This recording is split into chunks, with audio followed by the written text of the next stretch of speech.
Hello friends, daily ఒకే స్టైల్లో chicken curry చేసుకుని bore కొడుతుందా? అయితే తంబాడ చికెన్ కర్రీ మీకోసమేనండి. ఇది మంచి స్పైసీగా ఉంటుంది. మీరు కూడా ట్రై చేసి చూడండి. ఇంగ్రీడియంట్స్ చూద్దామా? నేనైతే ఆనియన్స్ అయితే కట్ చేసుకొని ఎయిర్ ఫ్రైలో పెట్టేసుకున్నాను. అండ్ కోకోనట్ కూడా ఫ్రై చేసుకున్నాను అండి కొంచెం. అలాగే చికెన్ కూడా బాయిల్ చేసుకుని ఉప్పు పసుపు వేసుకొని, అలాగే కొరియాండర్, పచ్చిమిర్చి, అల్లం వెల్లుల్లిపాయ ఇవన్నీ కట్ చేసుకొని పక్కన పెట్టుకున్నాను. తర్వాత ముందుగా మనం ఎయిర్ ఫ్రైలో పెట్టుకున్నాం కదా ఆనియన్, అవన్నీ పేస్ట్ ఆడుకున్నాను. తర్వాత ఆ టమాటా అండ్ కొరియాండర్ కూడా పేస్ట్ ఆడుకొని పక్కన పెట్టుకున్నానండి. పక్కన పెట్టుకున్న తర్వాత ఒక కళాయి వేయండి. ఒక కళాయి వేసిన తర్వాత కొంచెం నూనె వేసి 4 స్పూన్లు కారం అయితే వేయండి. కారం వేసి బాగా వేపుకోవాలి.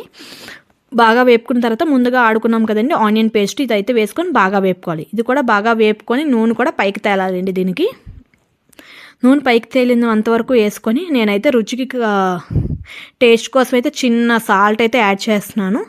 మీరు కూడా యాడ్ చేయండి. And coriander and tomato paste కూడా వేసేసి బాగా కలుపుకోవాలండి. బాగా కలుపుకున్న తర్వాత నూనె అయితే బాగా పైకి తేలాలి.